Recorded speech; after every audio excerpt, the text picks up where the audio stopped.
আসলে মূল প্রসঙ্গটা হচ্ছে এই যে গুম এবং মানবতা বিরোধী অপরাধের অভিযোগে মোট ২৮ জনের বিরুদ্ধে গ্রেপ্তারি পরোয়ানা, তার মধ্যে ২৫ জনই বর্তমান এবং সাবেক সেনা কর্মকর্তা। একটু সামারি করছি আর কি, যে বিষয়টা নিয়ে কথা বলবো।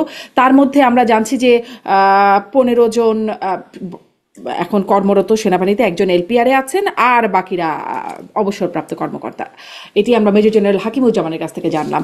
এবং এই ১৫ জনকে সেনা হেফাজতে নেওয়া হয়েছে। আমি আসলে প্রথমে একটু জানতে চাই, একটা একটা করে প্রশ্ন ছোট ছোট করে সুনির্দিষ্টভাবে জানতে চাই, যে এই ১৫ জনকে কি গ্রেপ্তার করা হয়েছে? তাদের স্ট্যাটাসটা কি? না, এটা গ্রেপ্তার বলে না। সাধারণত অফিসারদেরকে যখন এরকম ভাবে আহ, সেনাবাহিনীতে একটা শব্দ ইউজ করা হয়, সেটা অ্যাটাচমেন্ট। হ্যাঁ, তো অ্যাটাচমেন্ট মানে আপনি প্যারেন্ট যে অর্গানাইজেশনটা, সেখান থেকে আপনি অন্য আর একটা অর্গানাইজেশনে যখন আসেন, এক জায়গা থেকে আরেক জায়গায় মুভ করেন, সেখানে এসে আপনি কার ম্যান পাওয়ার অর্গানাইজেশনে আপনি থাকবেন সেটা ডিকটেট করে। এটাকে বলে অ্যাটাচমেন্ট। সেজন্য এই সমস্ত সমস্ত অফিসাররা সাধারণত এই ধরনের যদি কোনো ঘটনা ঘটে থাকে, যেটা শৃঙ্খলাজনিত ঘটনা, এটা তো একটা মানবতা বিরোধী অপরাধের অভিযোগে তাদেরকে, এটা আইসিটি কোর্ট এটা জানিয়েছে যে তারা তাদের বিরুদ্ধে যে অভিযোগ উত্থাপিত হয়েছে, সে উত্থাপিত হওয়ার প্রেক্ষিতে তাদের যথেষ্ট প্রমাণ আছে তাদের কাছে। এবং এই অ্যাকচুয়ালি আইসিটি মামলার যে ব্যাপারটা, সেটা হচ্ছে যে এরা কিন্তু এই ঘটনাটার প্রথমে একটা গত ১ বছর ধরে কিন্তু একটু তদন্ত করেছে তারা। তদন্ত করে যখন তারা নিশ্চিত হয়েছে যে এই অফিসারগুলি এই একটা অপরাধী, এই ধরনের অপরাধের সাথে যুক্ত, তখন তাদেরকে কিন্তু জানিয়েছে যে তাদের বিরুদ্ধে অভিযোগ আছে। এবং যেহেতু তাদের বিরুদ্ধে অভিযোগ আছে এবং গ্রেপ্তারি পরোয়ানা জারি হয়েছে, এবং ২২ তারিখের মধ্যে তাদেরকে আদালতে হাজির করতে হবে। তো আদালতে হাজির করার ব্যাপারটা হলো ইন্ডিভিজুয়াল ব্যাপার, বিকজ এই ওয়ারেন্টটা তো একজনের, প্রতিটা আলাদা মানুষের নামে হয়েছে। সুতরাং সে চাইলে যেতে পারতো, যার বিশেষ করে যারা অবসরপ্রাপ্ত তারা তো সরাসরি চলে যাবে কোর্টে, তাদের তো অ্যাটাচমেন্টের ব্যাপার নেই। কিন্তু যারা নাকি সার্ভিসে আছে, তারা তাদের কর্তৃপক্ষকে জানাবে যে এরকম আমার নামে একটা আইসিটি বা আন্তর্জাতিক তদন্ত কি বলে আদালত থেকে আমার অভিযোগ এসেছে, এবং সেই অভিযোগের প্রেক্ষিতে আমাকে তারা হাজির হতে বলছে কোর্টে। এখন কোর্টে হাজির হওয়ার পরে যদি তারা হাজির না হয়, তখন কিন্তু তাদের গ্রেপ্তারি পরোয়ানা জারি হবে। আচ্ছা, তাহলে আরেকটু কোর্ট স্পষ্ট হই, তারা জানালেন সেনাবাহিনীকে, মানে আনুষ্ঠানিকভাবে, যে আমাদের বিরুদ্ধে এটা গ্রেপ্তারি পরোয়ানা হয়েছে? নাকি এটা সেনা অ্যাকচুয়ালি, মানে, মানে জি, না, বাহিনীর পক্ষ ব্যাপারটা থেকে হয়েছে কি, তাদেরকে এটা ডাকা তো হলো? জি। এটা হচ্ছে কি, যেহেতু এটা প্রেসে চলে আসছে আগেই, এইভাবে সবাই জেনে গেছে। তো আহ, এই জন্য সে ইন্ডিভিজুয়ালি যে সামনের ব্যাপারটা কোর্ট থেকে যেটা যায় হাজির হওয়ার জন্য, সেই জিনিসটা হয়তো তাদের কাছে পৌঁছানোর আগেই সেনাবাহিনী তাদেরকে এক জায়গায় নিয়ে এসেছে। এবং এনে ওই যখন সে আসে, এই ধরনের বাইরে থেকে যদি কেউ যে ঢাকায় থাকে, তাহলে তারপরেও সে তার মাতৃ ইউনিট থেকে, এটাকে বলে যে ইউনিটে সে পোস্টিং, সেখান থেকে একটা নতুন ইউনিটে, যেটাকে আমরা বলি লজিস্টিক এরিয়া, এই লজিস্টিক এরিয়া কমান্ডারের আন্ডারে সে একটা, ওখানে একটা সে নতুন এসে জয়েন করলো। এবং সেইটা সে কোনো পদ ধরে থাকবে না, সে শুধুমাত্র ওখানে মানে ওই ম্যান পাওয়ারে থাকবে, এই কার্যক্রমটা চালানো যতক্ষণ পর্যন্ত তাকে কোর্টে না নেওয়া হয়। কোর্টে আচ্ছা। নেওয়ার পরে কোর্ট যে সিদ্ধান্ত দিবে, সেই সিদ্ধান্ত অনুযায়ী কাজ হবে। জি। তাহলে কি তাদেরকে এখন মানে পুলিশ এসে গ্রেপ্তার করতে পারবে, এবং সেনাবাহিনী তাতে কোনো মানে সেনাবাহিনীর কোনো সমস্যা নেই তাতে? না, আমি এটা ঠিক, এটা বলা মুশকিল সেনাবাহিনীর সমস্যা আছে কিনা, কারণ তাদেরকে তো একটা ডেট দেওয়া হয়েছে, ২২ তারিখে তাদেরকে কোর্টে হাজির হতে হবে। যদি কোর্টে তারা হাজির না হয়, তখন তো এই গ্রেপ্তারি পরোয়ানার ব্যাপারটা। মানে তারা তো এমনি এমনি হাজির হবে? তাদের তো গ্রেপ্তারি পরোয়ানা, তাদেরকে তো গ্রেপ্তার করতে হবে। গ্রেপ্তার না তো করবে যদি, পুলিশ। হ্যাঁ, না যদি, যদি ব্যাপারটা হলো যে তাদেরকে বলা হয়েছে ২২ তারিখে হাজির হতে কোর্টে। যদি কোর্টে তারা হাজির না হয়, স্বাভাবিক যে মামলাগুলিতে যাওয়া হয়, সেটা হচ্ছে কোর্টে হাজির না হলে তখন কিন্তু অ্যাকচুয়ালি গ্রেপ্তারি পরোয়ানাটা কার্যকরী করা হয়। সুতরাং এরা যখন, এনাদেরকে যখন জানিয়েছে যে তাদের বিরুদ্ধে অভিযোগ উঠেছে এবং তাদেরকে আইসিটি কোর্টে হাজির হতে হবে, এই আদেশের প্রেক্ষিতে তাদেরকে বিভিন্ন জায়গা থেকে একত্র করে আনা হয়েছে এবং সেনা সদরের মানে তত্ত্বাবধানে রাখা হয়েছে। সুতরাং তারা অ্যাকচুয়ালি সেনা সদরের যেখানে রাখা হয়েছে সেখানেই আছে তারা। এবং সাধারণত এই হতো নিয়মের মধ্যে তারা হয়তো বা just staying in the mess, অথবা যেখানে রাখা হয়েছে সেখানে। হুম, মানে ওয়ারেন্ট বা গ্রেপ্তারি পরোয়ানা হলে পুলিশ গ্রেপ্তার করতে পারে। আমি আসলে এটাই জানতে হ্যাঁ, চাচ্ছিলাম, পুলিশ পুলিশ কি গ্রেপ্তার তাহলে এখন করবে, তাদের রাইট। গ্রেপ্তার করতে পারবে? পুলিশ অ্যাকচুয়ালি তো সে ডেডলাইন ক্রস করে নাই। তার তো ডেডলাইন ক্রস হবে সে 22 তারিখে, কারণ 22 তারিখে যদি আদালতে হাজির না হয় তাহলে স্যার তার এই গ্রেপ্তারি পরোয়ানাটা কার্যকরী হওয়ার কথা। আচ্ছা, মানে তারপরে কি তাদের পুলিশ গ্রেপ্তার করতে পারবে, আপনি তাই হ্যাঁ বলছেন? জি, তারপরে, মানে হ্যাঁ তারপরে যদি ওয়ারেন্ট তারা জারি হলে তো সাধারণভাবে মানে ওয়ারেন্ট জারি হওয়ার পরেই পুলিশ গ্রেপ্তার করার সক্ষমতা বা পুলিশ গ্রেপ্তার করতে পারে। হ্যাঁ, বাট ওয়ারেন্ট ওয়ারেন্ট আমার মনে হয় এখন পর্যন্ত জারি হয়নি। গ্রেপ্তারি কারণ পরোয়ানা, তাদেরকে গ্রেপ্তারি জানানো হয়েছে পরোয়ানা, গ্রেপ্তারি পরোয়ানাই তো গ্রেপ্তার ওয়ারেন্ট। পরনে, যে যদি এটা আমি এম শিওর না এটা যে অ্যাকচুয়ালি কাগজে কলমে এটা বেরিয়েছে কিনা, কিন্তু হ্যাঁ, তাদেরকে বলা হয়েছে 22 তারিখের মধ্যে তাদের না, কোর্টে হাজির হতে হবে। সুনির্দিষ্টভাবে কাগজে কলমে গ্রেপ্তারি পরোয়ানা বা ওয়ারেন্টটা সেটা গিয়েছে। এই জন্যই আমি আসলে জানতে চাইছিলাম যে এখন তাহলে কি পুলিশ চাইলেই তাদেরকে সেই সেনা হেফাজত থেকে গ্রেপ্তার করে নিয়ে যেতে পারবে? এটাই আসলে যদি যদি যদি চায় তা অবশ্যই করতে পারে, এটাই যদি আদালতের আদেশ হয়। কারণ আচ্ছা। আদালতের উপরে তো আর কোনো মানে আদালত যখন জিনিসটা আদালতে গড়ায়, তখন হুম, কিন্তু আদালতের উপরে আর কিছু নাই। হুম, হুম। তার উপরে যদি কিছু থেকে থাকে তাহলে আপিল কোর্ট, বা তারপরে হলো দেশের প্রেসিডেন্ট, এর বাইরে তো সেনাবাহিনী কিছু কি নেই। এখানে আপত্তি তুলতে পারে বা মানে তোলার মতো অবস্থানে আছে? আপনি সাবেক সেনা কর্মকর্তা হিসেবে কি মনে করেন? আমার মনে হয় না যে সেনাবাহিনীর কোনো আপত্তি তোলার সুযোগ আছে। হুম, তাহলে সেনাবাহিনীর ভেতর মানে ক্যান্টনমেন্টের ভেতরে একটা সাব জেল স্বরাষ্ট্র মন্ত্রণালয় থেকে প্রজ্ঞাপন জারি করে 12 তারিখে একটা প্রজ্ঞাপন জারি করা হলো, একটা সাব জেল ঘোষণা করা হলো। এটি কেন করা হলো এই ঘটনার পরে? এটা এটা সাবজেক্ট অ্যাকচুয়ালি যে কোনো কারণেই সরকার ঘোষণা করতে পারে, এটা স্বরাষ্ট্র মন্ত্রণালয়ের এখতিয়ার। হুম, এবং তারা সাবজেল করেছে হয়তোবা with a kind of understanding, যে যদি আদালত তাদেরকে এই সাবজেলে রাখার অনুমতি দেয় তাহলে তারা সেই সাবজেলে থাকতে পারবে। আর যদি আদালত বলে যে তাদেরকে গ্রেপ্তার করে, যে তাদেরকে সাবজেল না, তাদেরকে আহ, নির্ধারিত জেলে পাঠাতে বলা হয়, তাহলে তারা সেখানে রাখবে। কিন্তু এইটা পুরোপুরি আদালতের ব্যাপার আমি হুম। মনে করি। কিন্তু এই আন্ডারস্ট্যান্ডিংটা তাহলে স্বরাষ্ট্র মন্ত্রণালয়ের সাথে কেন হলো সেনাবাহিনীর? না, এটা করতে সেনাবাহিনী করেছে কিনা এটা তো আর আমার জানা নাই অ্যাকচুয়ালি। হ্যাঁ, বাট কিন্তু মানে স্বরাষ্ট্র যে কোনো মন্ত্রণালয় কারণেই যখন বলছেন করে, আপনি, হঠাৎ করে তো সাব জেল ঘোষণা করে ফেলবে না একটা, না তা মানে নিশ্চয়ই অবশ্য কোনো ঠিক, উদ্দেশ্য থাকবে, অবশ্যই পারপাস নিশ্চয়ই কোনো থাকবে। নিশ্চয়ই কোনো আন্ডারস্ট্যান্ডিং আছে সেনাবাহিনীর সাথে। হয়তোবা সেনাবাহিনী রিকোয়েস্ট করে থাকতে পারে হুম, স্বরাষ্ট্র মন্ত্রণালয়, এবং স্বরাষ্ট্র মন্ত্রণালয় যদি সেটা অনুমোদন করে, স্বরাষ্ট্র মন্ত্রণালয় অনুমোদন করা মানে কিন্তু সরকারের অনুমোদন করা। হুম। তাহলে মানে এখানে সরকার কিন্তু অ্যাকচুয়ালি এই যে বিচারটা, এটার মধ্যে কিন্তু সরকার ইনভলভ না, এটার মধ্যে কিন্তু ইনভলভ হলো আদালত আর ইন্ডিভিজুয়াল। এখানে সেনাবাহিনীও ইনভলভ না, সরকারও ইনভলভ না। সেনাবাহিনী যা করছে এটা আহ, তার দায়িত্বে করছে, আর সরকার যা করছে সেটা তাদের দায়িত্ব করছে। অ্যাকচুয়ালি এইখানে ব্যাপারটা হলো বিচারক এবং বিচারাধীন ব্যক্তি, এর মধ্যে কিন্তু আর কিছু নাই। জি, এর মধ্যে তো আসলে আছে দেখছি, এবং সরকার, এটা যদি, স্বরাষ্ট্র হ্যাঁ মন্ত্রণালয় যদি, আসছে, হ্যাঁ সেনাবাহিনী এটা যদি আসছে। থেকে থাকে, এটা যদি থেকে থাকে, এটা একটা এক্সট্রা জুডিশিয়াল ব্যাপার। এটার জন্য ব্যাখ্যা যাদের দেবার তারা দেবেন। এটা এখন কি জনগণকে ব্যাখ্যা দিবেন না কাকে ব্যাখ্যা দিবেন, এটা তাদের ব্যাপার। জি, কিন্তু আমি আসলে এটা বুঝতে চাইছি যে এটা আসলে কিসের মধ্যে, একটা তো প্রক্রিয়ার মধ্যে হবে, কোনো আইনের মধ্যে থাকবে। মানে আপনি বলছেন একটা আন্ডারস্ট্যান্ডিং, যেখানে টিআইবি একটা উদ্বেগ প্রকাশ করেছে যে তাদের ক্ষেত্রে যে পৃথক ব্যবস্থাপনা, মানে সেনা কর্মকর্তাদের ক্ষেত্রে পৃথক ব্যবস্থাপনা, এটি একটা আইনের শাসনের লঙ্ঘন। কারণ হ্যাঁ, এটা আর্টিকেল এটা 27 ডেফিনেটলি একটা অনুযায়ী একটা সকলে আইনের এসে, দৃষ্টিতে সমান হবার কথা, আইনি প্রক্রিয়া সমানভাবে যাবার এক্স্যাক্টলি, কথা। এক্স্যাক্টলি, এক্স্যাক্টলি, কোনো সন্দেহ নাই, হুম, কোনো সন্দেহ নেই। এবং এটা ডেভিয়েশন, কোনো সন্দেহ, এটাও ডেভিয়েশন। এই ডেভিয়েশনটা করা ঠিক হয়েছে কিনা, এটা যারা যে অবস্থানে আছে তারাই এটা অ্যাকচুয়ালি ব্যাখ্যা দিতে পারবে এবং দেওয়া উচিত। তার কোন ক্যাপাসিটিতে এই এক্সট্রা জুডিশিয়াল অ্যারেঞ্জমেন্ট তাদের জন্য করা হলো, আচ্ছা, এই তার মানে ব্যাখ্যাটা তারাই দেবার কথা। আপনি মনে করেন যে তাদের আসলে মানে স্বাভাবিক নিয়মেই বাকি সবার মতোই আদালতে যাওয়া উচিত বা তাদের বিরুদ্ধে যাওয়া গ্রেপ্তারি উচিত। পরোয়ানাটাও সেভাবেই জি, তামিল করা জি, উচিত। জি, সেটি জি। আপনি আপনি মনে করছেন। একটু এটিও জানতে চাই যে যেটি বলছিলাম শুরুতেই, যে 25 জনের মধ্যে 15 জন সেনা হেফাজতে আছেন, একজন তিনি লাপাত্তা। এই লাপাত্তা হওয়া বিষয়টা আসলে কেমন হতে পারে বলে মনে করেন? আপনার ধারণা বা কোনো খোঁজ খবর আছে কিনা? কয়েকটা বিষয় আমি একটু সুনির্দিষ্টভাবে জিজ্ঞাসা করি।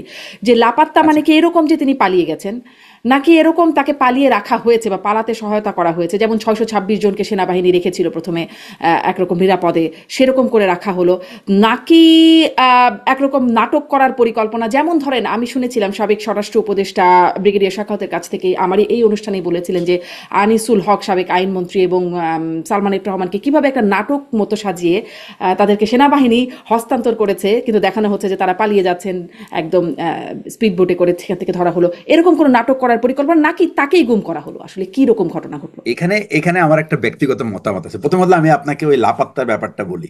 লাপাত্তাটা হলো আমাদের টার্মে, মিলিটারি টার্মে এটাকে বলা হয় AWL, অ্যাবসেন্ট উইদাউট লিভ। যে কোনো অফিসার তার যদি স্টেশন থেকে বা তার অর্গানাইজেশন থেকে মানে অনুপস্থিত থাকে, এটার জন্য তার একটা অফিসিয়াল অ্যাপ্রুভাল প্রয়োজন তার ইমিডিয়েট সুপিরিয়র অথরিটির কাছ থেকে। এবং এটা অনেক সময় আমরা সিগন্যাল বার্তায় পেয়ে যাই, সিগন্যালের মাধ্যমে পেয়ে যাই। এবং সাধারণত সিনিয়র অফিসারদের মুভমেন্ট, এটা সাধারণত তার ঊর্ধ্বতন যে কর্তৃপক্ষ সে এটা অনুমোদন করে। এখন সে যদি তার অনুমতি ব্যতিরেকে যদি সে তার কর্মস্থল থেকে নিখোঁজ থাকে, এটার নাম হলো পালিয়ে যাওয়া, যেটাকে বাংলায় পালিয়ে যাওয়া বলা হয়। আমাদের ভাষায় বলি আমরা AWL, অ্যাবসেন্ট উইদাউট লিভ। এবং এই এই যে একটা আহ, এই যে একটা ঘটনা, এই যে এটা কিন্তু অফিসারদের শ্রেণীতে আমরা কখনোই দেখি নাই। খুবই রেয়ার একটা দুইটা কেস যেগুলি আমরা বলবো যে তারা মানে এই পালিয়ে যায় নাই, বা পালিয়ে গেলেও হয়তো কোনো কাজে গেছে, ফেরত আসছে, হয়তো বা ছুটি পায় নাই বা এই ধরনের। বাট এটা খুবই রেয়ার। এটা আমি আমার চাকরি জীবনে আমি কোনো অফিসারকে পালিয়ে যেতে দেখি নাই। He has faced all the difficulties with grace, আমি বলবো। সে ভুল করুক, ঠিক করুক, হি ফেসেস দ্যাট। এই যে পালিয়ে ধরুন যাওয়াটা একজন একেবারে মেজর জেনারেল এরকম আসলে পালিয়ে যেতে পারেন, বা এটা মানে খুবই তাকে কি শনাক্ত করা খুব অপমানজনক। কঠিন কিছু?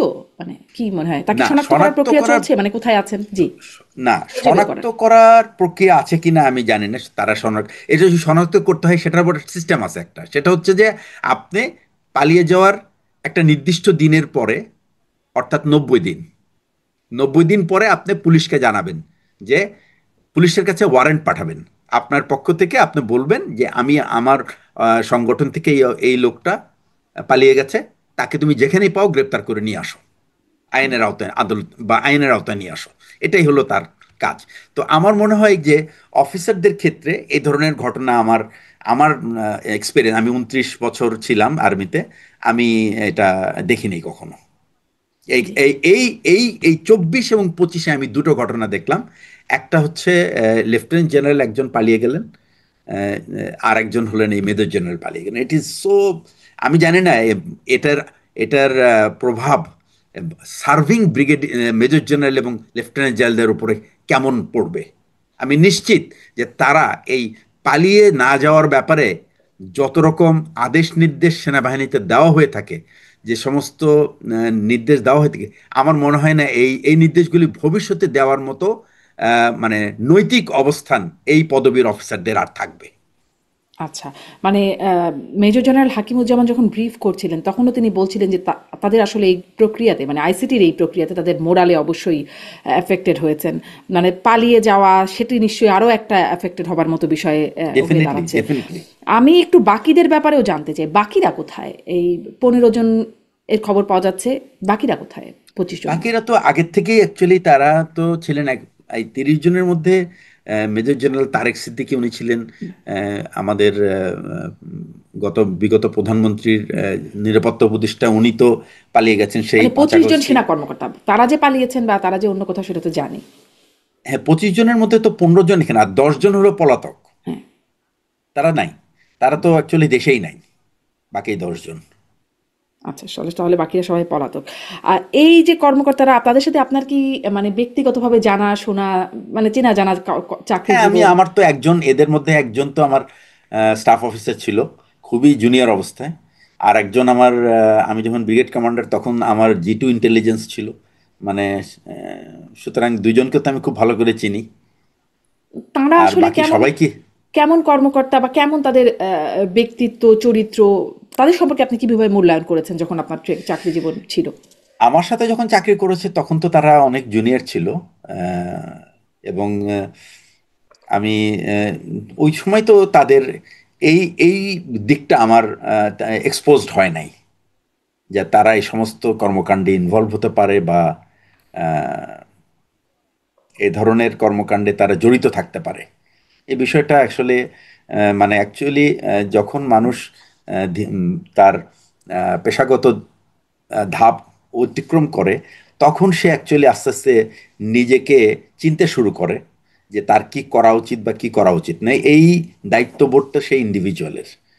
আমি মনে করি যে এই ইন্ডিভিজুয়ালের দায়িত্ববোধ থেকে হয়তোবা কোথাও তারা কোনো কম্প্রোমাইজ করেছে, হয়তোবা তারা তাদের ব্যক্তিগত বেনিফিট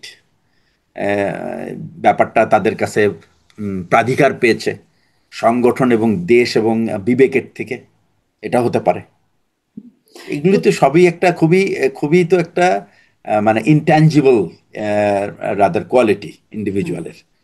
এটা দেখা যায় না, এটা ইন্ডিভিজুয়ালি সে যে যেটাকে তার দৃষ্টিভঙ্গি থেকে সেই আচরণটা করেছে, জি, কিন্তু ওই যেই যে করে আপনি থাকুক। বলছিলেন যে যখন জুনিয়র ছিলেন তখন আসলে বিষয়টা এক্সপোজড হয় না, কিন্তু কর্ম তখন না, জীবনের না ধাপে ধাপে আস্তে এরকম আস্তে হয়তো এক্সপোজ অ্যাকচুয়ালি এই হয়েছে। ধরনের কোনো সুযোগ, এই ধরনের কোনো সুযোগ তখন ছিলও না যে আচ্ছা, তাদের তখন ছিল না, কিন্তু এই যে পরবর্তীতে এক্সপোজ হলো, এক্সপোজড মানে হতে থাকলো তার সিনিয়র হতে হতে, সেনাবাহিনীর বাকি কর্মকর্তাদের মধ্যে কি এটার বিষয়ে জানাশোনা ছিল না যে এরকম ঘটনা হচ্ছে বা কারা কারা করছে? তারাই তো শুধু না, তাদের আদেশ তামিল করেছেন এরকম আরো অনেকে নিশ্চয়ই আছেন। আহ, যেহেতু আয়না ঘর বিষয়গুলোই ছিল, জানাশোনা কি হুম, ছিল না সেনাবাহিনীর মধ্যে? অবশ্যই অবশ্যই আছে। এই চেইনে তো অনেকেই ইনভলভ, অনেকেই ইনভলভ থাকবে। মাত্র তো দুটো ঘটনাকে সামনে এনে এই আহ, মামলা হয়েছে এবং সেই মামলার প্রেক্ষিতে ইনাদেরকে প্রাথমিকভাবে তারা চিহ্নিত করতে পেরেছে যে এই এই সমস্ত মানুষ ইনভলভ ছিল। এরপরে যখন কোর্টে যখন জিজ্ঞাসাবাদ শুরু হবে, তারপরে আরো এগুলিতে হয়তো আরো অনেকেই নাম চলে আসবে, আরো অনেক মামলা। আহ, গুম তো এই দুইজন না, শুধু দুইজন তো সামরিক অফিসার এবং সেই সাথে আরো কয়েকজন বিশিষ্ট ব্যক্তি ছিল। তারা আহ, আহ, ও আদালতে মামলা, আইসিটি আদালতে মামলা করার পরে তো এই বিষয়টা উত্থাপিত হলো। এছাড়াও তো দেশে তো প্রায় 1500 থেকে 1600 গুম হয়েছে। এর মধ্যে আইসিটির যে রিপোর্ট, সেটা অনুযায়ী 250 জনের গুমের ঘটনাটা নিশ্চিত হতে পেরেছে, কে কোথায় কিভাবে করেছে। 250 জনের, তার মানে আপনি চিন্তা করতে পারেন যে 250টা মামলা হবে, এই 250টা মামলার মধ্যে কতজন ইনভলভ হতে পারে। It's a huge. কিন্তু আরও তার মানে ইনভলভ হতে পারে এটি বোঝাই যাচ্ছে, কিন্তু প্রধান উপদেষ্টা প্রেস সচিব যেটি বললেন যে আর কারো বিরুদ্ধে, সেনা কর্মকর্তাদের আর কারো বিরুদ্ধে গ্রেপ্তারি পরোয়ানা জারির পরিকল্পনা আমি তো নাই বলে আগেই তিনি বলেছি জেনেছেন। আপনাকে, আমি তো আগেই বলেছি আপনাকে, এটা কিন্তু অ্যাকচুয়ালি সরকারের বিষয় না, এটা স্বরাষ্ট্র মন্ত্রণালয়ের বিষয় না, এটা ওই সেনা প্রধানেরও বিষয় না। এটা কিন্তু আদালত এবং প্রসিকিউটর। তাহলে তারই প্রসিকিউটর যদি বক্তব্যটা কেস, সম্পর্কে আপনি কি মন্তব্য করবেন? এইটা আমি মনে করি একটা খুবই মানে প্রিম্যাচিউর এবং আমি বলবো যে অপরিপক্ক বক্তব্য। অপরিপক্ক মন্তব্য এটা বলবেন? ওই আমার আমার ধারণা হচ্ছে ওই ওই অবস্থান থেকে এ ধরনের একটা কথা বলার আগে তার চিন্তা করা উচিত ছিল যে এই গ্রেপ্তারটা করার আদেশ কে দিয়েছে। এটা তো সরকার দেয় নাই, এই আদেশ তো দিয়েছে আইসিটি কোর্ট। তো কোর্ট যদি আদেশ দিয়ে থাকে, কোর্ট ডিসলভ হবে যখন প্রেসিডেন্ট এটা আদেশ করবে যে এই কোর্টের আর দরকার নাই। তার আগে তো এই কোর্ট, তার তার আগে তো তাকে কেউ ডিক্টেট করতে পারবে না, যদি সত্যিকার অর্থে বিচার বিভাগ স্বাধীন হয়ে থাকে, যেটা আমরা প্রায়ই শুনি। কিন্তু আসলে তো স্বাধীন কি সেটা তো আমরা আগেও দেখেছি। জি, এখনো কি স্বাধীন হতে পারছে সেই প্রশ্নটি আমি বারবার আমি এই আসছে। ব্যাপারে আপনাকে একটা কথা বলি। আমি আমার ব্যক্তিগত কিছু পরিচিতি, আমার বন্ধু বান্ধব আছেন যারা জাজেস হাইকোর্ট সুপ্রিম কোর্টে আছে, তাদেরকে আমি বলেছি যতক্ষণ পর্যন্ত হাইকোর্টের নিজস্ব দুইটা জিনিস দরকার এখানে। একটা হলো হাইকোর্ট মানে সুপ্রিম কোর্টের একটা নিজস্ব সচিবালয় প্রয়োজন, যারা সরকারের কোনো মন্ত্রণালয়ের অধীনে থাকবে না, তারা থাকবে ডাইরেক্টলি আন্ডার চিফ জাস্টিস। আর সেকেন্ড হচ্ছে তাদের নিজস্ব তদন্ত বিভাগ। It is a must. আপনি খেয়াল করে দেখেন সমস্ত সভ্য দেশে এই তদন্তের, এই যে মামলার তদন্ত যারা করে, তারা কিন্তু সরাসরি কোর্টের তত্ত্বাবধানে। They are not part of the government, they are part of the entire judiciary system. তো এইটা ছাড়া আপনি এই দেশে কখনোই সত্যিকারের ন্যায় আপনি কাউকে দিতে পারবেন না। বাংলাদেশে এমন একটা দেশ যেখানে বিচার কিন্তু কেনা যায় পয়সা দিয়ে, কিন্তু আপনি আপনি যে দেশে আছেন, ইউ ক্যান সি দ্যাট বিচার কেনা খুব ডিফিকাল্ট। হ্যাঁ, আপনি বিচারের জি, এটাই আপনি তো আমাদের নামে দুঃখের বিভিন্ন একটা রকম ব্যাপার যে ঘোরাফেরা করতে সেপারেশন অফ পারবেন। জুডিশিয়ারি আমরা খালি তত্ত্বটাই জানি, কিন্তু এটির বাস্তবায়ন আসলে কোনো কেউ সরকারই চায় না, কখনো করলো না। আসলে কেউ চায় না, সরকার চায় না, বিচার বিভাগ তারা চাইলেও তাদেরকে একেবারে এমনভাবে কি বলবে, অটিস্টিক বানিয়ে রাখবে যে তারা আর কোনো কাজই করতে পারবে না। সবচেয়ে বড় জিনিস যেটা হলো যে বিচারক নিয়োগ যেটা, এই নিয়োগ প্রক্রিয়াটাই তো আমাদের খুব ফল্টি, কোন অ্যাবসলিউটলি ফল্টি। আপনি দেখেন লোয়ার কোর্টের বাংলাদেশের মানুষের বেশিরভাগ বিচার কিন্তু লোয়ার কোর্টে হচ্ছে। সেই লোয়ার কোর্টের বিচারক কে সিলেক্ট করছে? সরকার। তো সরকার যখন বিচারক সিলেক্ট করবে, তখন তো আপনি দেখবেন যে এই সরকার তার সেই মতবাদের রাজনৈতিক মতাদর্শের বিচারক পাবেন, ওই সরকার চলে গেলে আর এক রাজনৈতিক মতাদর্শের বিচারক পাবেন। এইরকমই। আর সেই বিচারক কি আসলে সত্যিকারের বিচার করার ক্ষমতা রাখে কিনা, সেটাও একটা ব্যাপার। জি, যদি এটা আবার বিচারক একটা যদি দীর্ঘ সত্যিকার আলোচনা। অর্থে, এটা একটা হ্যাঁ দীর্ঘ এটা অনেক আলোচনা, বড় সেপারেশন আলোচনা, অফ হ্যাঁ, জুডিশিয়ারি এই রাইট, হ্যাঁ। বিষয়ে। মানে কার্যকর হয় না, থিওরিতে আছে, খুব সুন্দর থিওরি আছে, কিন্তু সেটি আসলে আসলে আমি কার্যকর না। আপনাকে ম্যাডাম একটা কথা বলতে চাই, সেটা হচ্ছে যে আমাদের যে কোনো ক্যাডার সার্ভিস নির্বাচনের জন্য কিন্তু কোনো আমি বলবো ইম্পার্শিয়াল সিলেকশন প্রসিডিওর নাই, একটা সিলেকশন প্রসেস নাই, বা তার ব্যাকগ্রাউন্ড চেক করা হয় না যে সে actually where from is coming, তার ব্যাকগ্রাউন্ডটা কি, সে কোথা থেকে আসতেছে, কি লেখাপড়া করে আসতেছে এই বিচার করার জন্য। That's very important. না, লেখাপড়া তো সার্টিফিকেট জমা দেয়াই হয়। না, হয়। That certificate is does not will না, এই জন্যই তো তাদের ফেস টু ফেস ইন্টারভিউ দরকার বিফোর সিলেকশন অ্যাজ এ জাজ। ভাইবাও হয়। না, আমার মনে হয় না যে কোনো সিলেকশন। জি, মানে আপনার কাছে ইট হ্যাজ, প্রক্রিয়াটাতে ফল্টি মনে হয়, এটা এটা আপনি বলতেই পারেন। আমার আমি কাছে একটু প্রক্রিয়া, এবং আমি মনে করি যতক্ষণ পর্যন্ত একটা প্যানেল দ্বারা এই কোশ্চেনিং না হবে, and it has to be public. প্রথম কথা হলো it has to be questioning, it's to be done, and it's to be public, so that people see how it is they are selected. জি, মানে fair প্রক্রিয়ার মধ্য দিয়ে আসতে হবে বলছেন আপনি। বলছেন যে ওই যে গুম কমিশনের ঘটনা 250 জনের ব্যাপারে নিশ্চিত হওয়া গেছে। আসলে পুরোপুরি তো আর মানে বলা সম্ভব না, তারপরেও আপনার ধারণা, আপনার জানাশোনা থেকে জানতে চাই এখানে সর্বোচ্চ পর্যায়ের সম্পৃক্ততা, কারণ এই মামলার প্রধান আসামি হচ্ছে সাবেক প্রধানমন্ত্রী শেখ হাসিনা। কতগুলো ঘটনায় আসলে মানে সম্পৃক্ততা থাকা সম্ভব, আর কতগুলো মানে কেমন ঘটনাগুলো, কেমন সর্বোচ্চ মহল থেকে নির্দেশনা পেয়ে হয়েছে, নাকি ব্যক্তিগতভাবে তারা নিজস্ব স্বার্থে করেছে, বিষয়গুলো আসলে কেমন হয়েছে বলে আপনার ধারণা বা জানতে পারেন যা?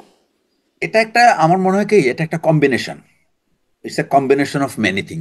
কারণ যখন রাষ্ট্রের এই ধরনের সংগঠনগুলি, এই যে র্যাব বা ডিজিএফআই এর বিশেষ করে গোয়েন্দা পরিদপ্তররা, তারা যখন বাংলাদেশের মানুষের কিন্তু গোয়েন্দার উপরে এক ধরনের ঘৃণা জন্মে গেছে। মানে এটা শুধু ভয় না, এই ঘৃণাটা জন্মেছে ভয় থেকে, আমি মনে করি। কারণ এই এই মানে সংগঠনগুলি, আমি বলবো এত অপব্যবহার হয়েছে, এবং তারা তাদের মূল যে উদ্দেশ্যে তাদেরকে গঠন করা হয়, সেই যে রাষ্ট্রের স্বার্থ দেখার জন্য, সেটার থেকে অনেক অনেক দূরে সরে গেছে এরা, অনেক দূরে সরে গেছে। এবং এরা এই সমস্ত গোয়েন্দায় যারা যায়, তাদেরকে আসলে নির্বাচন করা হয় সেই সমস্ত অফিসারদেরকে যারা আপনাকে পার্সোনাল সার্ভিস দিবে, যারা ইনস্টিটিউশন, এটাকে ইনস্টিটিউশন হিসেবে ধরে নেবে যে he is part of N institution and he has to serve the institution. তারা কিন্তু এই সমস্ত কাজে ইনভলভ হবে না। আমার কাছে এরকম উদাহরণ আছে যে একজন অফিসারকে আমি চিনি, এখন he is a serving major general. ওনাকে পোস্টিং করা হয়েছিল ডিজিএফআইয়ের ডিজির পিএস হিসাবে, পার্সোনাল সেক্রেটারি। অর্থাৎ সে তো অনেক কিছুই জানবে এবং দেখবে সে অনেক কিছু হচ্ছে। হি only serve for few months and then he simply went to his boss and said, I don't want to work here anymore. Just leave me. Send me wherever you like, but not in DJFI. এবং এটার জন্য কিন্তু তাকে কিছুটা কাফফারা দিতে হয়েছে। অর্থাৎ সে যখন is a highly professional officer, একেবারে টপ র্যাঙ্কিং অফিসার, আমার দেখা, কারণ আমার ডাইরেক্ট স্টুডেন্ট ছিল, আমি দেখেছি কত মেধাবী হতে পারে সে। এবং সে তার মেধার কিন্তু পুরস্কারটা যথাসময়ে পায়নি। তাকে এটার জন্য কিছুকাল তাকে ধৈর্য ধরে অপেক্ষা করতে হয়েছে। তার মানে তার পরের যারা আছে তাদেরকে তার সামনে পদোন্নতি দেওয়া হয়েছে, কিন্তু তাকে চুপচাপ সহ্য করতে হয়েছে এটা। এরপরে একটা আহ, কোনো একটা আমি বলবো যে কারণে, অথবা হয়তোবা তার ভাগ্য সুপ্রসন্ন হয়েছিল এবং সে প্রমোটেড। বাট এই ধরনের অফিসার খুবই কম সেনাবাহিনীতে এখন। হুম। জি।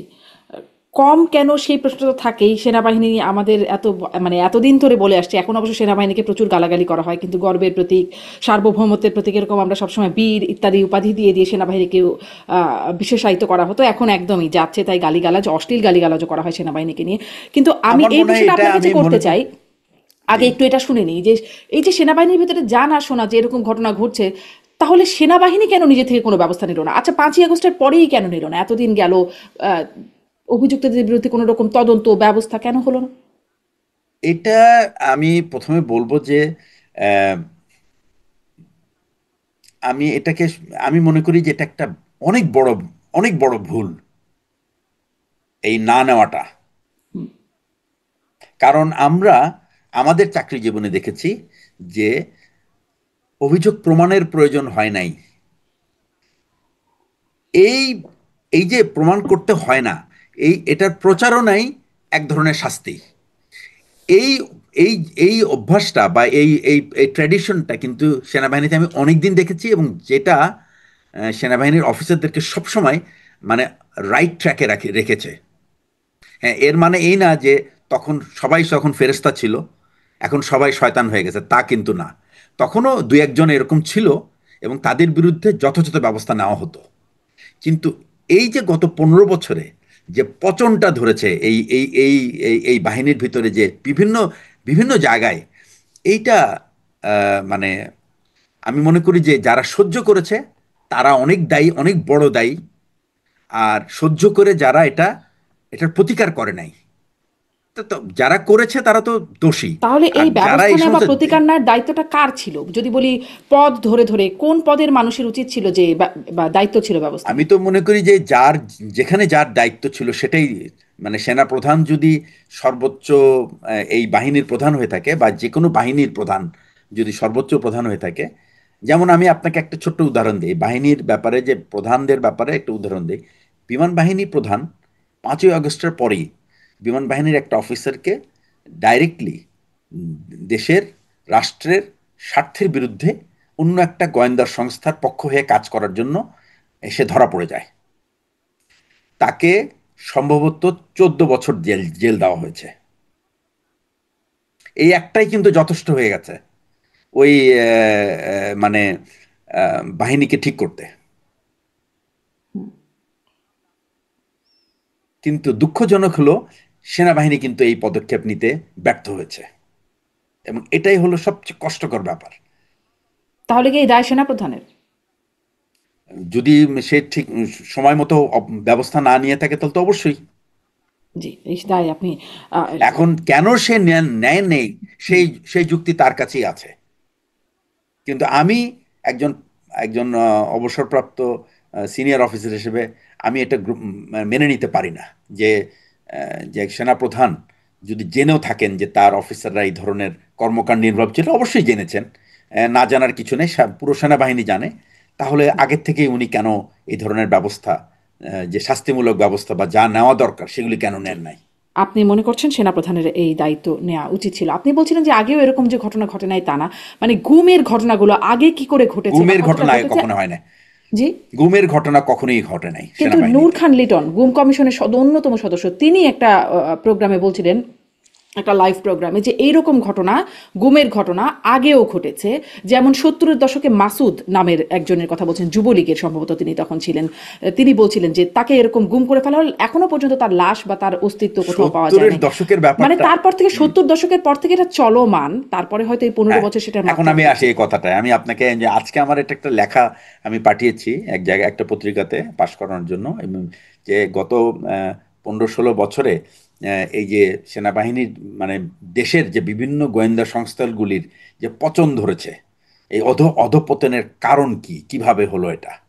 তো আগে যে কাজগুলো, ওই গুম টুম যেটা হতো, সেটা কিন্তু সেখানে কিন্তু এই র্যাব তো প্রথমে র্যাব তো ছিলই না, হুম, সুতরাং র্যাবকে 70-দশকের র্যাব ধরা যায় না। হুম, ডিজেফাইয়ের কিন্তু এই রাজনৈতিক অঙ্গনে পড়েছে। ডিজেফাই রাজনীতিতে এই যে আগমন, এটার আগমন কিন্তু ঘটে জেনারেল এরশাদের সময়। তিনি কিন্তু তার পার্টি গঠন করার জন্য ডিজেএফআইকে, সারা বাংলাদেশের সমস্ত ডিজেএফআইকে কাজে লাগিয়েছেন।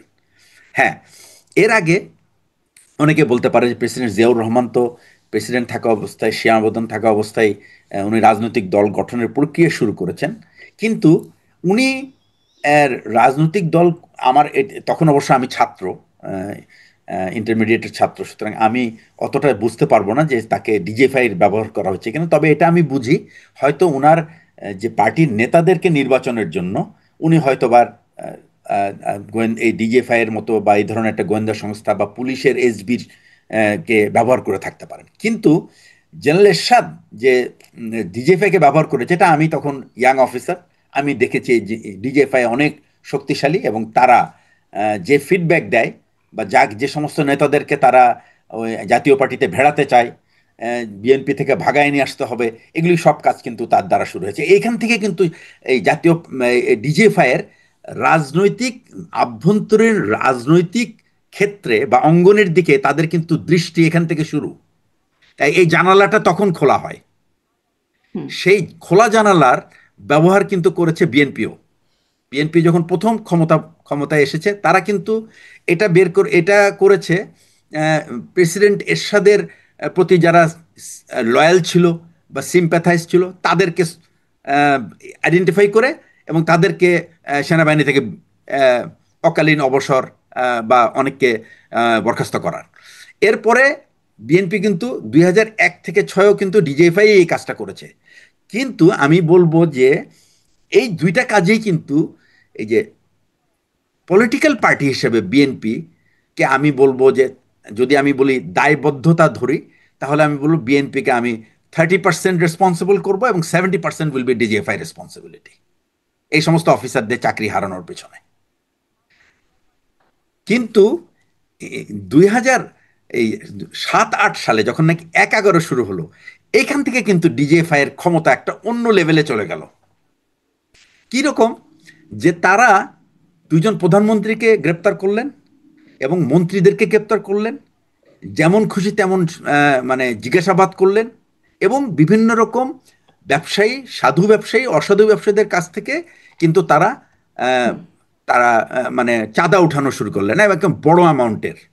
এবং এখানে নিজ নিজ যে যেভাবে পেরেছে, এই ব্যাপারে অনেক গল্প হুম, বাজারে চালু আছে, এবং এটা আমরা জানি, এটা করে এই ঘটনা ঘটেছে, কারণ ব্যবসায়ীরা এবং যারা ভুক্তভোগী তারা বলেছে, এবং আমরা নিজেরাও তো অনেক কিছু দেখেছি। এইখানে আসার পরে কিন্তু এই যে একটা এইখানে কিন্তু আওয়ামী লীগ একটা লেসন নেয় যে 1-11-তে ডিজিএফআই কিন্তু আহ, খালেদা জিয়ার নিয়োজিত যে ডিজিএফআই প্রধান, তারাই কিন্তু খালেদা জিয়ার বিরুদ্ধে দাঁড়িয়ে গেছে, এবং খালেদা জিয়ার 2 সন্তানকে কিন্তু তারা অত্যাচার করেছে, করে হুম, দেশ থেকে তাড়িয়ে দিয়েছে। দ্যাট মিনস ডিজিএফআই যদি চায়, তাহলে তারা একটা পলিটিক্যাল পার্টির এগেনস্টে হ্যাভক প্লে করতে পারে। এই জিনিসটা কিন্তু 1-11-র সময় কিন্তু ডিজিএফআই দেখিয়ে দিয়েছে এটা। এইটা দেখার পরে আওয়ামী লীগ যখন তারা ক্ষমতায় আসছে, তারা কিন্তু ভেবে নিয়েছে যে ডিজিএফআইকে যদি আমাদের হাতে রাখতে পারি, তাহলে আমরা যা খুশি তাই করতে পারবো। তা ডিজিএফআইকে হাতে রাখতে হলে আপনাকে কি করতে হবে? আপনাকে কিন্তু আপনার পছন্দের লোকজনকে আনতে হবে। হুম, বিএনপি যে কাজটা করত, আওয়ামী লীগ অনেক রিসার্চ করে এটা করতো, এবং আওয়ামী লীগের সাথে আরেকটা, ভারতের কিন্তু একটা ডাইরেক্ট ইনপুট ছিল এগুলি ব্যাপারে, কোন অফিসারকে কোথায় নিতে হবে না হতে হবে। ইভেন কোন প্রশাসনের কে কোথায় যাবে না যাবে, এগুলি তো সব ইন্ডিয়ান ইন্টেলিজেন্স এজেন্সি ভেতরে থেকে তারা এগুলি করতো। এবং এই এই এই এই অপারেটিভরা এ তো এর তো খুব মানে নোন অ্যাকশনস আমরা দেখেছি এই অনেকগুলো 15 প্রশ্ন বছরে আপনার কথা কিন্তু। থেকে আমার আসলে চলে আসছে, একটা একটা করে যদি না করি পরে হারাই ফেলবো। যে যে বলছিলেন আপনি যে সাবেক প্রধানমন্ত্রী বেগম খালেদা জিয়ার দুই পুত্রকে তারা নির্যাতন করেছেন বা ব্যবসায়ীদের কাছ থেকে চাঁদাও তুলেছেন, তুলে নিয়ে গিয়ে, হ্যাঁ সেই ঘটনাগুলো আমরা সেই সময় থেকে কিছু কিছু শুনে এসেছি। তারপরে সেই কর্মকর্তারা তারা কোথায় গেলেন? তাদের সবাই বিচারের আওতায় এসছেন না কোথায় তারা? না, তাদের তো বিচার, তারা তো আওয়ামী লীগ এসে তাদেরকে সরিয়ে দিয়েছে এবং ওগুলি তো আর তারা কারণ ওই যে গুম সংক্রান্ত লেভেলের অপরাধ না এটা। হুম। এই অপরাধগুলি ছিল। এবং যারা এই এই ঘটনার পরে যারা আওয়ামী লীগের সাথে আবার মিলে গেছে, এর মধ্যে কিন্তু অনেকেই ছিল যারা ওই আপনার আমি জানি না তখন আপনি দেশে ছিলেন কিনা। ছিল। আওয়ামী লীগ ওই সময় একটা সিডি বের হয়েছিল রাজনীতিবিদদের, হুম হুম। মানে তারা তাদের দেখেছি। কর্মকাণ্ডকে ঘিরে। তো একটা সিডি ছিল সব বিএনপি রিলেটেড রাজনীতিবিদদের, আর একটা ছিল আওয়ামী লীগ রিলেটেড রাজনীতিবিদদের। আপনি আওয়ামী লীগ ক্ষমতায় আসার পরপরই বিএনপির সিডিটা শুধু থেকে গেল আর আওয়ামী লীগের সিডিটা ডিস্ট্রয় করা হয়ে গেল। তাহলে তার আপনি কিছুই পাবেন না, কে করেছিল কোথায় করেছিল। এবং আমি জানি যারা করেছিল তারা কিন্তু ঠিক আওয়ামী লীগের সাথে হাত মিলিয়ে একেবারে পুরা তাদের যা যা পাবার সব পেয়েছে। হুম। হ্যাঁ, ডিস্ট্রয় করলেও পুরোপুরি ডিস্ট্রয় হয় নাই, সেগুলো অনেক কিছু আসলে পরবর্তীতে পাওয়া যায় এরকম ঘটনা। না, কিন্তু ওগুলো তার হয়তো মানে যাবে। যারা হাত মিলিয়েছেন তারা বহাল তবিয়তে বা বেশ রমরমা অবস্থা, হ্যাঁ, আর যারা হাত মেলাননি বা মেলাতে পারেননি, সুযোগ চেয়েছেন পাননি, তাদের কি হয়েছে? সা- তারা তারা বিদায় নিয়েছে, তাদের ভিতরে কোনো মামলা টামলা হয় নাই। মানে তার মানে প্রক্রিয়াটা এরকম যে ক্ষমতার পরিবর্তনের সাথে সাথে সেনাবাহিনীতে একটা ঝড়ের মতো আসবে, কেউ কেউ হাত মেলাবেন, কেউ কেউ বিদায় নেবেন, এরকম একটা সেনাবাহিনীর তো এই এটা অবস্থা। এই না, ব্যাপারটা কিন্তু এখন এই জায়গায় আছে, আপনি যেটা বললেন সেই জায়গায় আছে। এবং এটা অনেক দিন থেকে প্র্যাকটিস হচ্ছিল। বাট যারা, আমি আপনাকে এটুকু বলতে পারি যে সেনাবাহিনীর at least 90% officers they are not part of it. It's only 10% who are involve in it, and this 10% has ruin this country, this army force. এবং সবসময় এই 10% গুলো থাকেই। আসলে আমি ওই হ্যাঁ, প্রশ্নটা করছিলাম যে যেটি আসলে নূর খান লিটন, গুম কমিশনের সদস্য, মানবাধিকার কর্মী, তিনি বলছেন যে সবসময় ওটা গুম, 70 না মানে 70 তখন দশকে থেকে যেটা গুম এটা ছিল, এটা গুম সবসময় ছিল, এটা হ্যাঁ, আসলে হ্যাঁ, সেটাই আমি জানতে চাচ্ছিলাম ওইটা যে সম্ভবত ওইটা সম্ভবত পুলিশের অ্যাক্টিভিটিস হবে, কারণ ওইটা তখন ডিজিএফআই বা এই ধরনের র্যাব এরা তো তখন তাদের তো জন্মই হয় নাই। আর ডিজিএফআই অ্যাকচুয়ালি লাইমলাইটে আসে আশির পরে, 81-র পরে, এই জেনারেল এরশাদ পাওয়ারে আসার পরে যখন সে পলিটিক্যাল পার্টি তৈরি করবে, তখন থেকে অ্যাকচুয়ালি ডিজিএফআই এর এই রাজনৈতিক অঙ্গনে পদচারণাটা শুরু হয়। এবং খালি তাই না, এখানে এখানে ইউনিভার্সিটিতে যত রকম দুর্বৃত্তায়ন, এই যখন আমানুল্লাহ আমানরা যখন ঢাকা ভার্সিটিতে ছিল, এই যে মাহমুদুর রহমান মান্না বা ওনারা যখন ভিপি ছিলেন, জিএস ছিলেন, ওই সময়কার যে ছাত্র রাজনীতি, ওই ছাত্র রাজনীতিতে কিন্তু এই আপনার ডিজিএফআই কিন্তু মানে deeply involved in Dhaka university. এবং তারা এটাকে এক ধরনের একটা কি বলবো আপনার সেন্সেশনাল ডিউটি মনে করতো এক সময়, উইচ ইজ অ্যাবসলিউটলি রং। এবং আমরা এখন বুঝি যে এটা কত বড় ভুল ছিল। এবং এই সংগঠনটাকে মানে ডিরেইল করার জন্য ওই কাজগুলি ছিল যথেষ্ট। আপনি বলছিলেন যে ১-১১ সময় থেকে ডিজিএফ আসলে অন্য লেভেলে তাদের যে তৎপরতা, এবং তখন আপনি বলছিলেন যে তখন আওয়ামী লীগ বুঝলো যে তাদেরকে আসলে ব্যবহার করা যেতে পারে, তারা অনেক কিছু পারে, তাদেরকে হাতে রাখা। আপনার বক্তব্য থেকে একটু সামারি করছিলাম। তো ডিজিএফআই এত কিছু পারে কেন? মানে তারা যা চায় করে ফেলতে পারে কেন? কারণ মানে তাদের আর তো কেউ পারে না, ডিজিএফআই পারে কেন? এটা পারার মেইন কারণ হলো যে ডিজিএফআই তো তারা তো পর্দার পেছনের ঘটনা গিয়ে বলতে পারে একবারে সর্বোচ্চ পর্যায়ে, রাষ্ট্রের সর্বোচ্চ এক্সিকিউটিভকে। বাকি কারো তো অ্যাক্সেস থাকে না। কেন এটা পুলিশ হলো প্রধান মেইন যেতে কারণ। পারেন সর্বোচ্চ ব্যক্তির কাছে? পুলিশ প্রধান তো আর অ্যাকচুয়ালি এই ধরনের বিষয়গুলি নিয়ে, আর পুলিশের তখন, এই জন্যই আমি বলছি যে পুলিশের অ্যাকচুয়ালি ওই ক্যাপাবিলিটিটা তখন গ্রো করে নাই। পুলিশের ক্যাপাবিলিটিটা গ্রো করেছে আফটার 2009। এই পুলিশের যে সার্ভেলেন্স সিস্টেম, পুলিশের যে মানে কি বলে আপনার আধুনিকায়ন যেটা, তাদেরকে অস্ত্রশস্ত্র, তাদের ক্যাপাবিলিটি, এটা রেইজ করা হয়েছে 2009 থেকে 2024-এর মধ্যে। এর মধ্যে এটার মেইন কারণটা হচ্ছে যে ইন কেস, আমার ধারণা এটা, ইন কেস যে আর্মি যদি কোনো সময়, আর্মিতে সে গুড ফোর্স, যেটা যেটা আমি বলি 90%, এই গুড ফোর্স কিন্তু is always tries to be honest and tries to be legal. তারা আইনের ভিতরে থেকে তাদের নিজের কাজ এবং কোনো রকম পক্ষপাতিত্ব করতে চায় না তারা। এটা কিন্তু তাদের নর্মাল সাইকি, ইভেন টুডে আপনি যাই বলেন না, এখনো কিন্তু তাই, এই সাইকিটা কিন্তু এরকমই, যে তারা এই এবং এই এই অংশটা আমি বলবো, মানে কিছু তো ডেফিনেট টপ সাইজ না, আমি বলবো যে ব্রিগেডিয়ার জেনারেল এন্ড নিচে যারা, এদের ভিতরে হলো এই 90% ইনভলভ, যে এরা কোনো রকম মানে অসৎ কাজে তাদেরকে নিজেদেরকে জড়াতে চায় না। তারা এটাকে একটা সত্যিকার অর্থে একটা পেশা হিসেবে বেছে নিচ্ছে এবং দায়িত্ব হিসেবে বেছে নেয়। কিন্তু বাকি যারা থাকে তাদের মানে অ্যাক্সেস তো যেহেতু গভর্নমেন্টের কাছে থাকে, সুতরাং তারা সেই বেনিফিটটা নিতে পারে এবং তাদের প্রতিবেদনের উপর ভিত্তি করে এই 80%-এর বা 90%-এর ভাগ্য নির্ধারিত হয়। সুতরাং এই জন্যই তারা পাওয়ারফুল।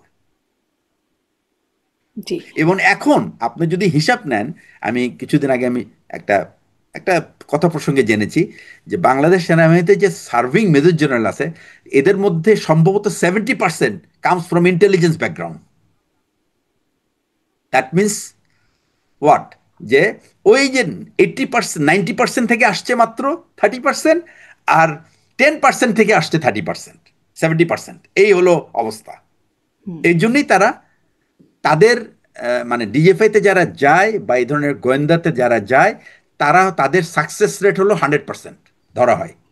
তাহলে কি এই 70%ই সমস্যাযুক্ত বা মানে নানাভাবে দুষ্ট চক্রের মধ্যে পড়ে? আহ, এবং আমি বলবো যে এই এই সংগঠনটাকে এভাবে নষ্ট করে দেওয়ার পিছনে অবশ্যই এই 70% ইজ ইনভলভ। জি। মানে তাহলে তারাই যদি নেতৃত্বে যান, তাহলে তো একটা চিন্তার বিষয় থাকতেই পারে বটেই। একটু এই প্রসঙ্গেও আসি যে খুব গুজব ছড়ানো হলো যে কু হয়ে যাচ্ছে একটা 46 ব্রিগেডের 8টা এপিসি, 16 মানে 8টা এপিসির মুভমেন্ট হচ্ছে, অনেক রকম ব্যাপার স্যাপার ঘটে যাচ্ছে, অনেক রকম সারা রাত ধরে একটা গুজবের ব্যাপার স্যাপার ঘটলো। কিন্তু পরে দেখা গেল আসলে এটা স্বাভাবিক বিষয় ছিল, সাধারণ ব্যাপার ছিল, এটা এরকম কোনো কুয়ের ব্যাপার ছিল না। একটু আপনার কাছ থেকে এই প্রসঙ্গে আপনি হয়তো কিছু বলতে চাচ্ছিলেন শুনি। আর সাথে সাথে এটাও প্রশ্ন করি যে এই যে আমরা শুনলাম জেনারেল হাকিমুজ্জামানের কাছ থেকে যে মোরাল, আসলেই মোরালে এফেক্ট হচ্ছে, মোরাল ক্ষতিগ্রস্ত হচ্ছে, কুয়ের কোনো ব্যাপার স্যাপার কি বা এটার জন্ম নিতে পারে কিনা এরকম মোরাল এফেক্টেড অবস্থায় থাকা সেনাবাহিনীর মধ্যে? এটা কি খুব অস্বাভাবিক কিনা? প্রথম কথা হচ্ছে যে সেনাবাহিনী দ্বারা এই অবস্থায় এটা একটা, আমি বলবো 90%, 95% ইম্পসিবল। কারণ সেনাবাহিনীতে সেনাবাহিনী কিন্তু সেনাবাহিনীর যে এখন এডুকেশন সিস্টেম, অফিসারদের যে education system, right from the BMA days up to becoming A matured officer, এই লেভেল পর্যন্ত যে শিক্ষার যে একটা তাদের যে পরিকল্পনা করে তাদেরকে তাদেরকে তৈরি করা হয়, এর ভিতরে কিন্তু আহ, তারা এই এই এই এই কুর বা এরকম সামরিক আইন জারির কোনো লেসন তাদেরকে দেওয়া হয় না, বা এটার তার সুযোগও তাদের নাই। কারণ তাদেরকে যা শেখানো হয় সেটা হলো, একটা হলো আধুনিক আধুনিক সমর কৌশল এবং আধুনিক রাষ্ট্রবিজ্ঞানের চিন্তা ভাবনা, যেটা সেটা। এবং আমরা কিন্তু আমি মনে করি, আমি এইটুকু বলতে পারি যে সেনাবাহিনীর একজন প্রাক্তন অফিসার হিসেবে সেনাবাহিনীর যে শিক্ষা ব্যবস্থা, এটা খুবই আহ, খুবই আমি বলবো যে আহ, এটা কি, মানে খুবই মডার্ন এবং জি। খুবই প্রোগ্রেসিভ। যতই মানে মডার্ন বা দারুণ রকমের শিক্ষা ব্যবস্থা হোক, কিন্তু কু তো সেনাবাহিনীতেই হয়। মানে যে না, কুয়ের এটা কথাটা অনেক আসলে অনেক সেনাবাহিনীর কাছ থেকে ইটস এ জানি, অতীতে হিস্ট্রি আমাদের নাও। কুয়ের ওইটা নজির আছে। ওইটা ওইটা ওই হলো, এখন বাংলাদেশের হলো, ইজ ইন দ্য মিউজিয়াম। আমি মনে করি যে there is no scope of doing তবে একটা জিনিস কি, যে সেনাবাহিনীর যে যারা সিনিয়র লেভেলে থাকে, বিশেষ করে দ্য টপ মোস্ট পজিশন, তারা কিন্তু, এটা কিন্তু বলাই হয়, they are subservient to the political leadership. এই যে সাবসার্ভিয়েন্ট কথাটা কিন্তু basically it's not like you are my servant. অনেক রাজনীতিবিদদের বলতে শুনি যে he is servant. Well, he is servant, but he is servant of the public, not yours, not the political. Political পার্টিরা মনে করে এরা আমাদের চাকর, but actually the military officers are the public servant. They are for the country, they are for the state, they are for the institution, not for any individual. এই জিনিসটা যদি মনে রাখতো মিলিটারি লিডাররা, তাহলে জি আজকে আমরা এই অবস্থায় জি থাকতাম এই না। অবস্থা এটা তো আর আসলে কেউ মনে রাখে না, সেটা তো একটা ব্যাপার, সেটা তো পরীক্ষিত, মানে নিশ্চিত ব্যাপার। কিন্তু আপনি বলছিলেন কু মিউজিয়ামে চলে গেছে, কু এর সম্ভাবনা নাই, কিন্তু 70% আপনি যেটি বলছিলেন যে তারা আসলে ডিজিএফআই এর ব্যাকগ্রাউন্ড থেকে মেজর জেনারেল প্রমোশন এসেছেন, যদি তাদের সমস্যাযুক্ত ব্যাকগ্রাউন্ড থাকে, নেতৃত্বে পর্যায়ে যদি এরকম অবস্থায় চলে যায়, তাহলে এটা এত মিউজিয়ামে যাওয়ার মতো অবস্থা কেন, বা এত অসম্ভব কেন মনে হয়? এটা কারণটা হলো যারা এই কুটা মানে এক্সিকিউট করবে, they are not interested to do it, so it is. এবং এইটাই এই কারণেই যে 5ই আগস্টের যে army had to give their message that we are not going to fire. আমি শুধু আরেকটা জিনিস বলি, এই এইখানে যে এই যে বিমান টিমান নিয়ে যে যে সমস্ত আপনারা শুনেন যে হেলিকপ্টারে বোমা গুলি করা হয়েছে, হচ্ছে বিমান বাহিনীর হেলিকপ্টারকে কিন্তু ব্যবহার করতে পারে নাই। কারণ বিমান বাহিনী প্রধান স্পষ্ট বলে দিয়েছিল যে আমাদের আমাদের হেলিকপ্টার এবং গুলি is not for our people, দেশের মানুষের জন্য না, এটা শত্রুকে মারার জন্য। আর I don't find any enemy within my own people. So এই যে কথাটা, এটা কিন্তু পুরো জিনিসটাকে কিন্তু একেবারে উল্টিয়ে দিয়েছে। সুতরাং এই স্ট্যান্ড নেওয়ার পরে তখন বাকি সবাই সতর্ক হয়ে গেছে যে আসলে এই অ্যাকচুয়ালি তার এই উত্তরটাই কিন্তু সবার বিবেককে জাগিয়ে দিয়েছে। তা না হলে কিন্তু সেনাবাহিনী কিন্তু গুলি করা শুরু করছিল, কিন্তু প্রথম কয়েকদিন কিন্তু করেছে তারা, কিন্তু তারপরে কিন্তু একটা সময় এসে বলছে যে no, we are not going to do it. এখন আসলে তাদেরও বিচারের আওতায় আনার বিষয়টি হচ্ছে এই মানবাধিকার, মানে মানবতা বিরোধী না, অপরাধ এটা তো তাদেরকে যেটা না হচ্ছে, এটা তো পুরনো ইস্যু। তারা যে অতীতে যে কাজগুলি করে আসছে সেটা মানে এখন এইখানে তার যে সাথে দেখছিলাম যে এই মানবতা বিরোধী, মানে জুলাই আগস্টের গুলি করা, বনশ্রী এই এলাকার গুলি করার হ্যাঁ, বা ওখানে তো দুই হত্যাকাণ্ডের একজন জন্য তো তাদেরকে, থাকে। আমি তো আপনাকে আগেই বলেছি, দুই একজন কিন্তু ওই প্রোঅ্যাক্টিভ থাকে, মানে একটু বেশি বীরত্ব দেখানোর জন্য, বিকজ এটাতে ফায়দা বেশি। সুতরাং সে বেশি বীরত্ব দেখায়, এবং সে ডাইরেক্টলি, আমাদের তো নির্দেশ আছে এই ধরনের ম্যাস যদি প্রোটেস্ট, আমরা যদি, আমাদেরকে একেবারে প্রেসক্রাইব ডিকটেশন আছে that you will shoot at his leg, but he made a aimed fire to to kill somebody. এটা তো, তা তো অবশ্যই এটা এটা একটা অপরাধ। সে যদি কাউকে তাক করে মেরে ফেলার জন্য গুলি করে থাকে, তাহলে তো he is at fault, he is a killer, he needs to be tried.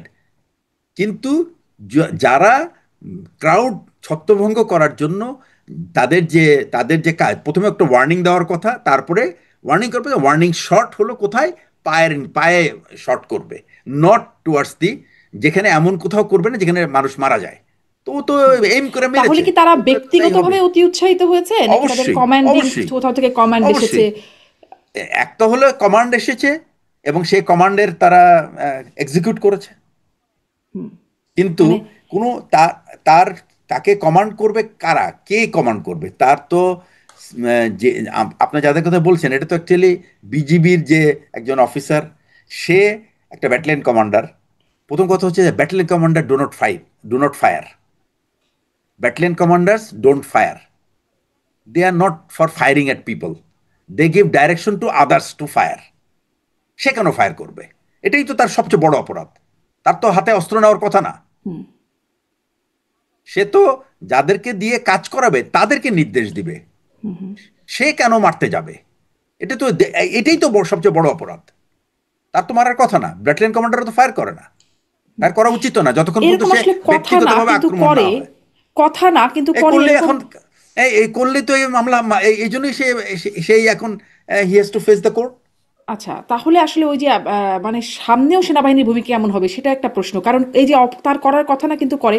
ধরেন সেই অপারেশন ক্লিন হার্ট যৌথ বাহিনী দ্বারা পরিচালিত বা ক্রস ফায়ারের ঘটনাগুলো যেগুলো তখনও ঘটতো, যে সেনাবাহিনী ছিল সবাইকে একই রকম স্ক্রিপ্টে গুলি করে করে মারা, না এখন সেই না একটা এখানে ব্যাপার ছিল। এখানে আমি একটা কয়েকটা ঘটনা একটু মেলাই, তারপরে ধরেন হ্যাঁ আপনি বলছিলেন শুট করবে পায়ে, এটা সুনির্দিষ্টভাবে বলা আছে। গোপালগঞ্জে যে ঘটনা, এনসিপির নেতারা গেলেন মার্চ টু গোপালগঞ্জ এই তৎপরতার মধ্য দিয়ে, সেখানেও সেনাবাহিনীকে দেখা গেল সেখানেও গুলি করে আসলে মানুষ মারাই গেলেন গুলিতে সেনাবাহিনী, সেখানেও ব্যাপারগুলো, এই যে ঘটনাগুলো বা এই যে 5ই আগস্টের আগে সেনাবাহিনী যেভাবে গুলি করে মানুষ মারলো সেই ঘটনা, তাহলে তো মানে এরকম কি বিচারের আওতায় সেনাবাহিনী আসতেই থাকবে আসতেই থাকবে, বিষয়টা হ্যাঁ এরকম ক্ষমতা ব্যাপারটা হলো কি পরিবর্তন হবে, না সেনাবাহিনীর বিচার হবে? না না আমি আপনাকে একটা কথা বলি, সেটা হচ্ছে যে সেনাবাহিনী কিন্তু আহ, আহ, সেনাবাহিনী 5ই আগস্টের আগে যে ঘটনাটা ঘটেছে ওখানে আমরা একটা দৃশ্য দেখেছি যে গণভবনের সামনে সম্ভবত একটা সেনা একটা দল এরকম মাটিতে শুয়ে এইম করে ফায়ার করছিল।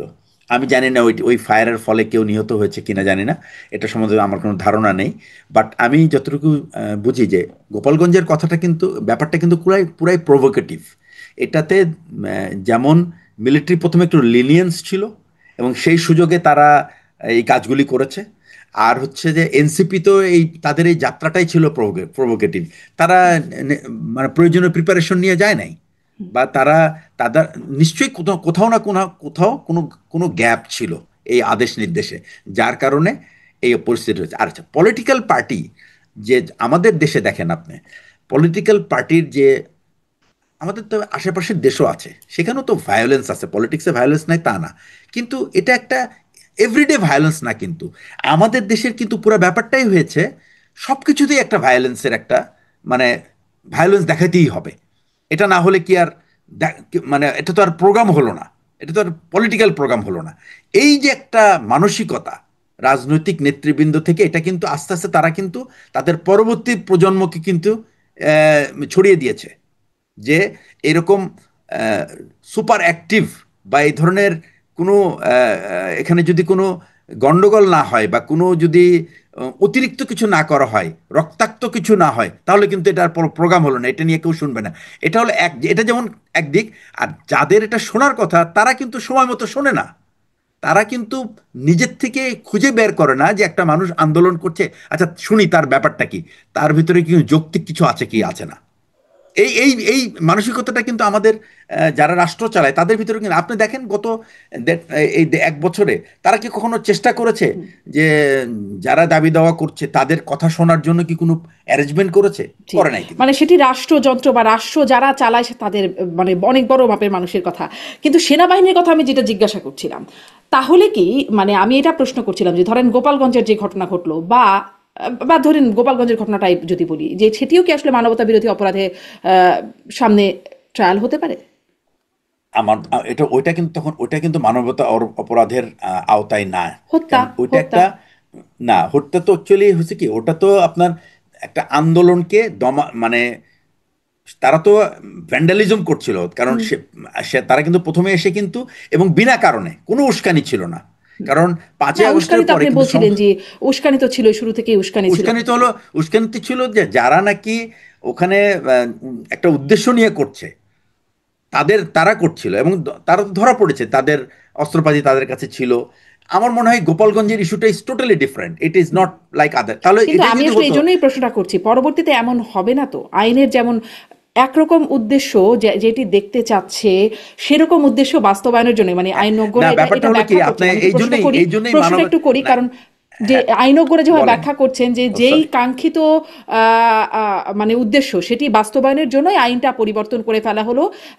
একদম যে চাকরিরত থাকতে পারবেন না, চাকরি মানে তাকে চাকরি থেকে তাকে সরিয়ে দিতে হবে অভিযোগ দায়ের হওয়ার সাথে সাথে, এরকম আইনের টুকটাক পরিবর্তন বা অপরিবর্তিত রেখেই একই রকম ভাবে পরবর্তীতে এদেরও বিচারের আওতায় আনা হবে, এমন কি হতে পারে না, যেহেতু হ্যাঁ এখন এটা হচ্ছে?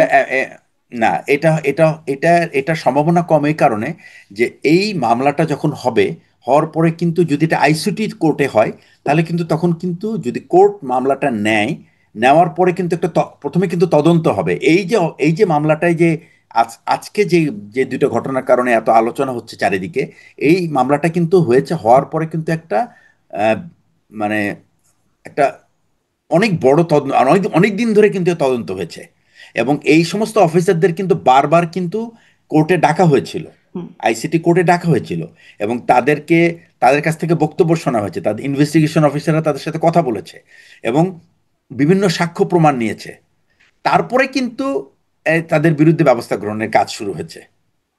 তার মানে আইসিটির মামলাটা কিন্তু অন্য সব মামলা থেকে কিন্তু একটু আলাদা। এইখানে সেই কোর্ট প্রথমে তদন্ত করে যদি দেখে যে এই মামলার সত্যতা আছে এবং যাদের ইনভলভমেন্ট আছে তাদের ব্যাপারে তারা যুক্তি প্রমাণ, যে তারা প্রমাণ পেয়েছে, তখনই কিন্তু তাদের বিরুদ্ধে গ্রেপ্তারি পরোয়ানা বা তাদের বিরুদ্ধে মানে সত্যিকার অভিযোগ চার্জশিট দাখিল করা হয়। তার আগে কিন্তু না, কারণ চার্জশিট দাখিল না হলে কিন্তু তাকে ওই গ্রেপ্তারি পরোয়ানাও হবে না এবং তাকে আনাও হবে না কোর্টে। হুম। তো জি। গোপালগঞ্জের যে মানে ব্যাপারটা গ্রেপ্তারি সেটা পরোয়ানাটা তো আসে একটা চার্জশিট হবে যখন, চার্জশিট তো যে কোনো মামলাতেই যখন অভিযোগ একটা প্রাইমারি ভাবে কনভিন্সড হয় যে অভিযোগের সত্যতা আছে, তখনই তো চার্জশিটটা হয়, তাছাড়া তো আসলে হ্যাঁ, এই ফাইনাল প্রাইমারি রিপোর্ট হয়ে যায়। কনভিন্সের ব্যাপারটা শুধু এটা হলো কি, এটা অনেকে বলে যে শুধুমাত্র না, মানে সাধারণ দৃষ্টি থেকে না, এটা কিন্তু একটা অনুসন্ধান করা হয়েছে, অনুসন্ধানের প্রেক্ষিতে কিন্তু এটা আসে এই তো বাকি ঘটনাটার সাথে। সব মামলাতেই তো বাকি, অনুসন্ধান করা হয়, হয় নাকি? হ্যাঁ, হবে অনুসন্ধান না করে হবে চার্জশিট হয়? হওয়ার পরে যদি প্রমাণিত হয়, হওয়ার পরে যদি প্রমাণিত হয় যে সেখানে এক্সেসিভ ফোর্স করা হয়েছে বা এটা ইচ্ছাকৃতভাবে করা হুম। হয়েছে, তখন তাকে তাকে তার তাকে তার আইনের আওতায় আসবেই। হুম। কিন্তু আমি মনে করি না যে এই কারণে সেনাবাহিনীর অন্য অন্য দায়িত্ব। তার আগে আমি একটা কথা বলি, সেটা হচ্ছে যে সেনাবাহিনী কিন্তু আসলে এই ধরনের ইন্টারনাল এই এই সমস্ত মব কন্ট্রোলের দায়িত্ব সেনাবাহিনীর না। সেনাবাহিনী is not trained for that. সেনাবাহিনী is trained for fighting war in the against the military, against the foreign enemy.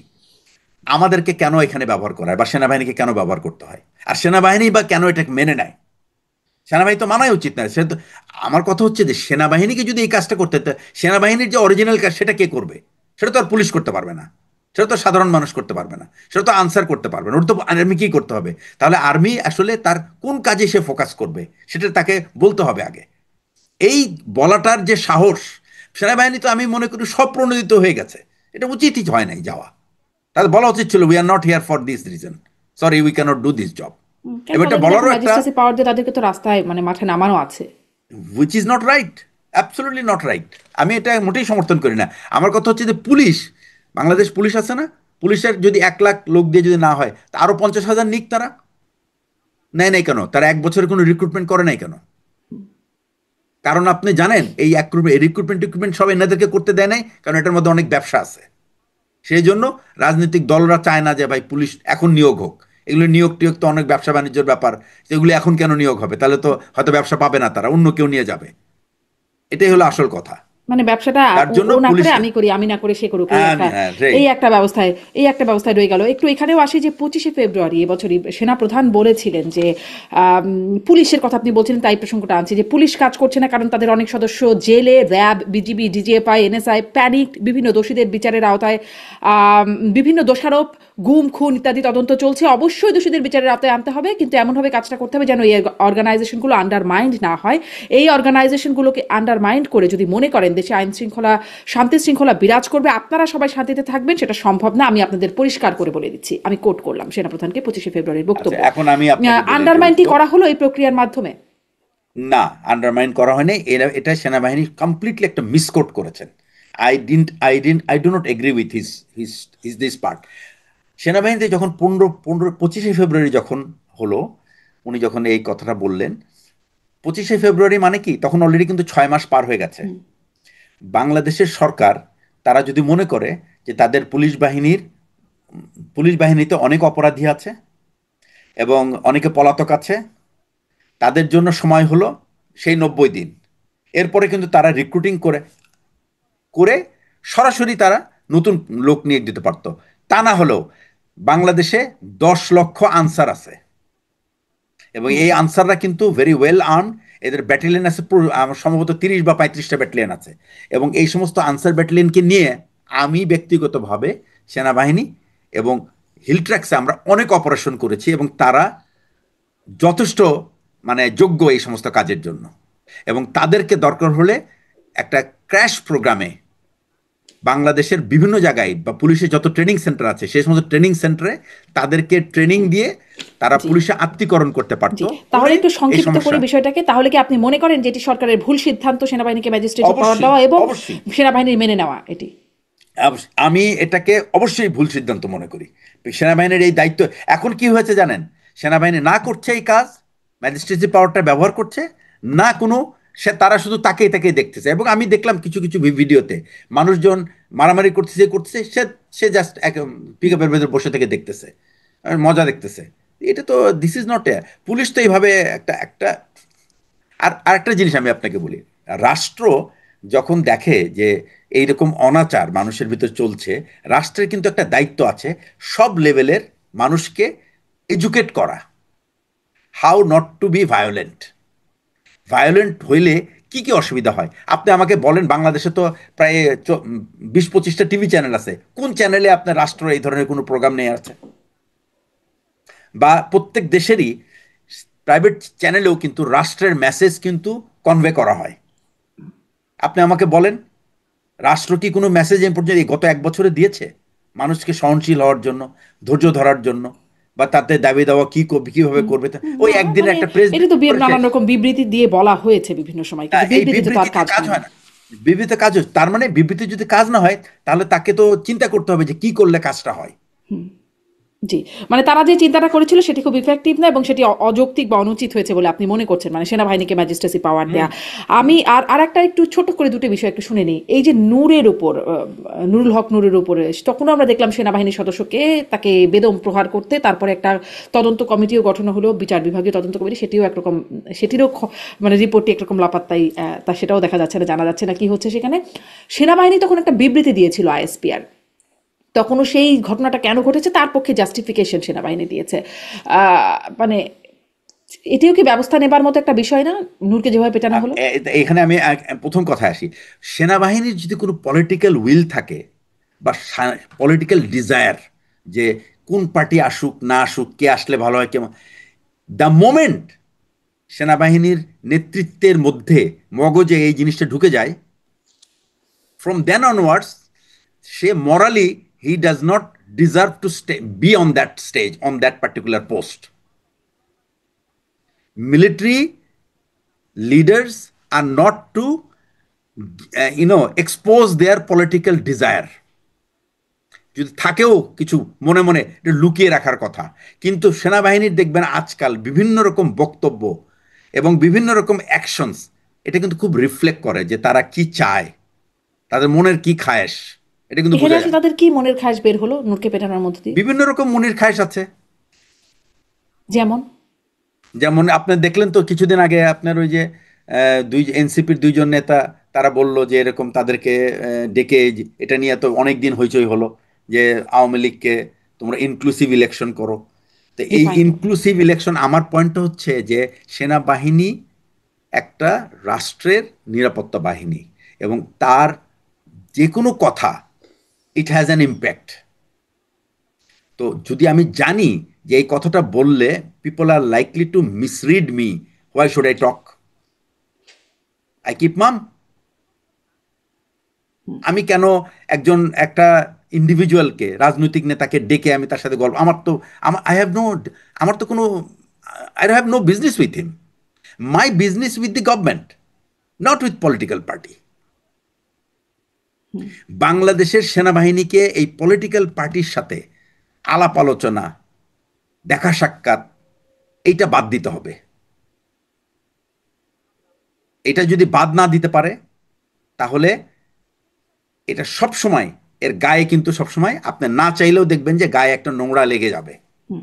কিন্তু ধরেন এই যে নূরকে পেটানোর ঘটনায় এখানে কি পলিটিক্যাল উদ্দেশ্য ছিল, মানে কিভাবে এটা আসলে? এখানে তো আমার কথা হলো যে নূরকে পলিটিক্যাল, আমরা তো দর্শক হিসাবে যা দেখি সেটা হচ্ছে যে সে রাস্তার ওই পাশে দাঁড়ায় কথা বলছিল, হঠাৎ করে দেখা যায় যে মানে কিছু মিলিটারি যারা পেট্রোল করছিল তারা এসে লাঠিসোঁটা দিয়ে মারপিট শুরু করে দিল। এবং আজকাল ব্যাপারটা হয়েছে কি, যখন মারপিট শুরু হয় তখন আসলে তো কেউ কাউকে আইডেন্টিফাই করতে পারে না। দেখা যায় মাথার মধ্যে হেলমেট, একটা নতুন টেকনিক বের হয়েছে, মাথায় হেলমেট দিয়ে আপনি তো কারো পরিচয় পাবেন না, বাস সে গিয়ে মারপিট শুরু করে দিল, এবং কে কোত্থেকে আসলো তারপর আর কোনো হওয়া।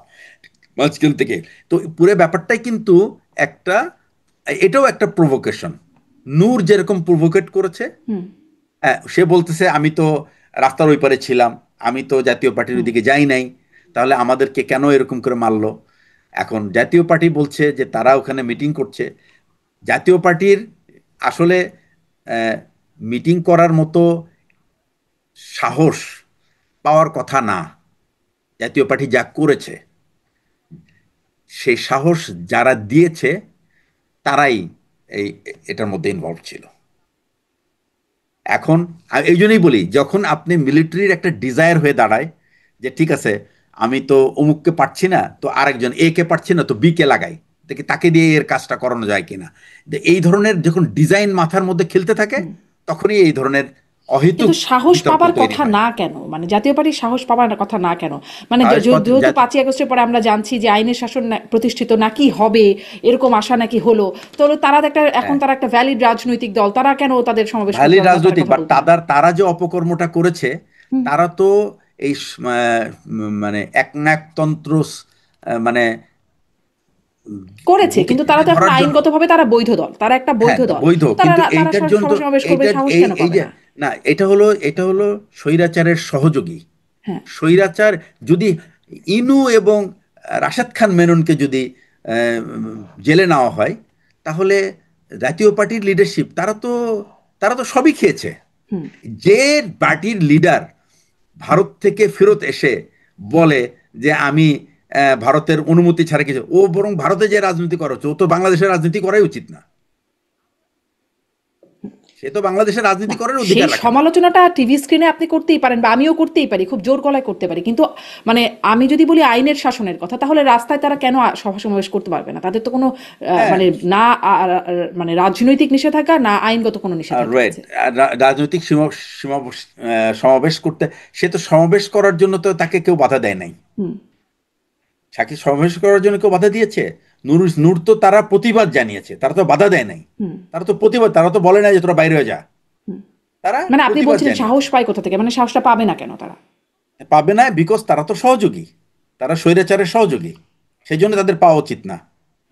এবং এই যে কিন্তু এই মানে 70% সেনা কর্মকর্তা যারা মেজর জেনারেল হিসেবে আছেন, তারা তো সুন্দরভাবে চাকরি বাকরি করছেন, তারা তো সাহসের সাথেই আছেন নাকি ভয়ে ভয়ে? না, তারা তো তারা ছিলেন ওই সময় তারা ডিজিএফআই এর, আপনি বলছিলেন সেখান থেকে প্রমোশন পেয়ে আসছেন। না, এটা ব্যাপারটা হলো কি যে তারা ডিজিএফআই চাকরি করেছে, বাট ডিজিএফআই থেকে যদি তারা ওই অপরাধের মধ্যে না থেকে থাকে, তাহলে তো তাদের তো চাকরি করতে কোনো অসুবিধা নাই। যারা যদি অপরাধে জড়িত হয়ে থাকে, তাহলে তো সে সময় মতো তার ডাক পড়বে। হুম। এটা তারাই জানে তারা কতটুকু করেছে না করেছে। এবং যারা মামলা মোকদ্দমা জি, করবে, কিন্তু আবার ওই যে সেই অপরাধ তদন্তে বের প্রমাণিত হয়ে হবার আসবে। আগ পর্যন্ত নিরাপরাধী সেই হিসাবেই না, বলছিলাম যে যদি না, জাতীয় ব্যাপারটা হলো পার্টির কি যে অপরাধ হয়, অপরাধ, অভিযুক্ত হয়, পানিশমেন্ট হয়, তারপর না হবে, এখন কেন সাহস পাবে না? যাই হোক, সেটি আবার একটা রাজনৈতিক আলোচনা। আমি একটা শেষ প্রশ্নে আসি, আমার আসলে সময় অনেকক্ষণ পার হয়ে গেছে, তারপরে কথা বলতে হ্যাঁ, বলতে বলেই যাচ্ছি যে সাবেক স্বরাষ্ট্র উপদেষ্টা ব্রিগেডিয়ার সাখাওয়াত, তিনি একদম যখন স্বরাষ্ট্র উপদেষ্টা ছিলেন তখনই 7.62 রাইফেল সেটি সিভিলিয়ানদের হাতে গেল, এই নিয়ে কথা বলার পর তার একদম তাকে সরিয়েই দেয়া হলো স্বরাষ্ট্র উপদেষ্টার পদ থেকে।